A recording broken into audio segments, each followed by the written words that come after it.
বাংলাদেশের 3 বার প্রধানমন্ত্রী হয়েছেন। আর পৃথিবীর ইতিহাসে আমার জানা নাই যে কোনো নারী, কোনো ভদ্রমহিলার জানাজা এত বড় জানাজা হয়েছে পৃথিবীর ইতিহাসে আমার জানা নেই। এগুলো সবই আল্লাহর ইচ্ছা এবং সারা জাতি দল মত নির্বিশেষে যাকে দেশের নেত্রী হিসাবে সবাই গ্রহণ করেছেন।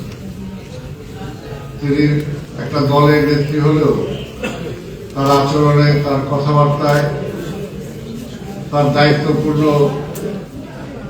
কাজের মধ্য দিয়ে তিনি সকলের নেতা হতে পেরেছিলেন। এবং আজকে দেশে সবচেয়ে বড় এটাই দরকার যে যারা যত বড় হবে তাদের মনটা বড় হবে, উদার হবে, সবাই তার কাছে যে আশ্রয় পাবে। কিন্তু বর্তমানে এমন অবস্থা হয়েছিল যে দেশটাকে আমরা একদম ভাগ করে ফেলেছিলাম। আমরা দোয়া করবো যাতে আবার সেই অবস্থায় আমরা ফিরে যেতে না পারি, ভালোটা ভালো বলতে পারি, মন্দটা মন্দ বলতে পারি। একটা দেশকে এগিয়ে যেতে হলে এই ধরনের মানুষের খুবই দরকার। বেগম রোকেয়ার কথা আমরা শুনেছি যে শিক্ষার জন্য তিনি অনেক কিছু করেছেন, কিন্তু সেটা বাস্তবে যদি কেউ রূপ দিয়ে থাকে তাহলে সেটা বেগম খালেদা দিয়ে দিয়েছে। মহিলাদের জন্য, নারীদের জন্য তিনি চিন্তা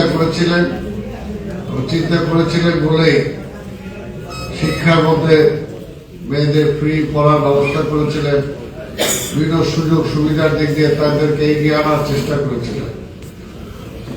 আজকে আমাদের সুযোগ হয়েছে তার জন্য দোয়া করার।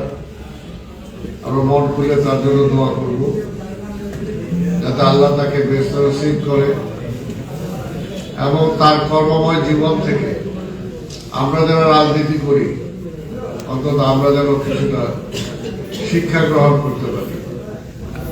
যে যত বড় হবে তার মনটা বড় হতে হবে, তার কাছে যার আশ্রয় যেন পায়।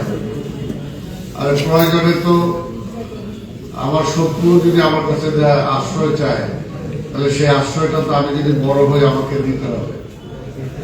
এবং সেটার জন্য আমরা যাতে আইনের শাসনটা ফিরিয়ে আনতে পারি, আইনের শাসন ফিরিয়ে আনতে পারলে মানুষের মর্যাদাটা আমরা দিতে পারব। এবং তাহলেই সম্ভব যে তার জীবনী থেকে আমরা কিছুটা শিক্ষা গ্রহণ করতে পেরেছি। তিনি চলে গেছেন, কিন্তু তার মধ্যে দিয়ে তিনি দীর্ঘদিন আমাদের মধ্যে বেঁচে থাকবেন তার কর্মের মধ্যে। একজন নারীর এই সম্মান এটা সত্যি একটা দুর্লভ ব্যাপার।